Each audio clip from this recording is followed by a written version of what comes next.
Hey everyone, welcome back to Treble Well Extended, and first of all, a special thanks to each and every one of you for supporting the channel. We are a family of 10k now. Couldn't have done it without you all. And today we are checking out a new brand in the IM industry, Ear Acoustics, and today we are checking out their SPA High-End Max. Let's dive right into it. First of all, a huge thanks to Ear Acoustic for providing the unit, and all the opinions are mine.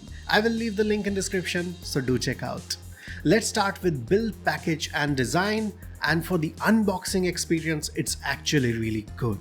You get a good quality case, a beautiful set of metal IEMs with shiny faceplates, and a very nice stock cable.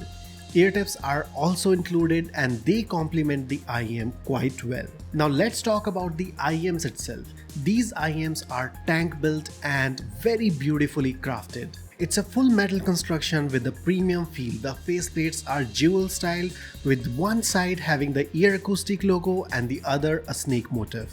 They're neither lightweight nor heavyweight. I would say they are right at the balance. For comfort per se, they are ergonomically built and they sit in your ear very well.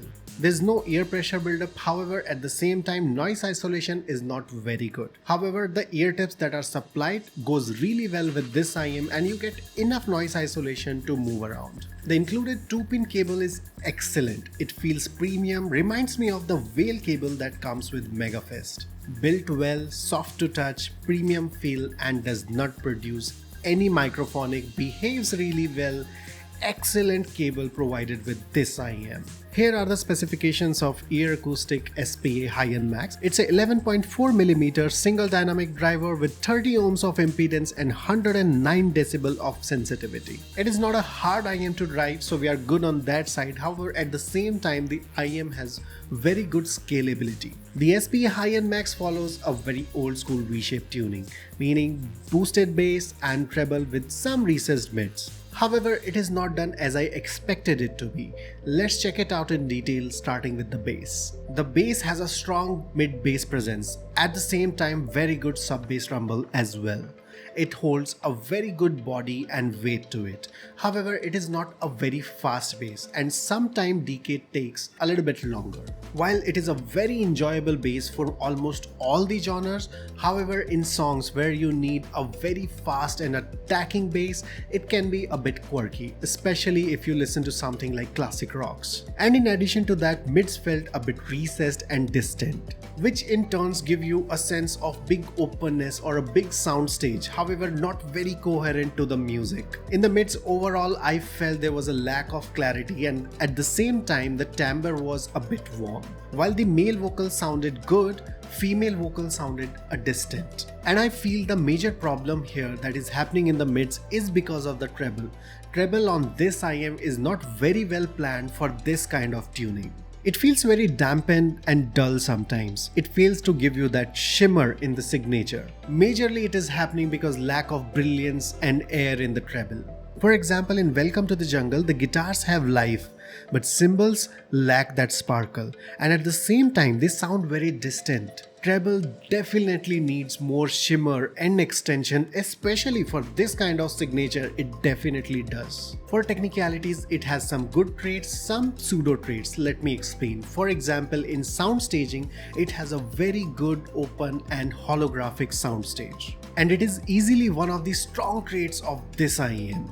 For example, in songs like Welcome to the Jungle, you can easily perceive the distance between the vocals and the cymbals. However, sometimes it's just a pseudo space and it is happening because of the pushed back signature. Resolution is average. While it creates good details, in the texture it lacks a lot, especially in the upper mid and the treble ranges. Dynamic range is good.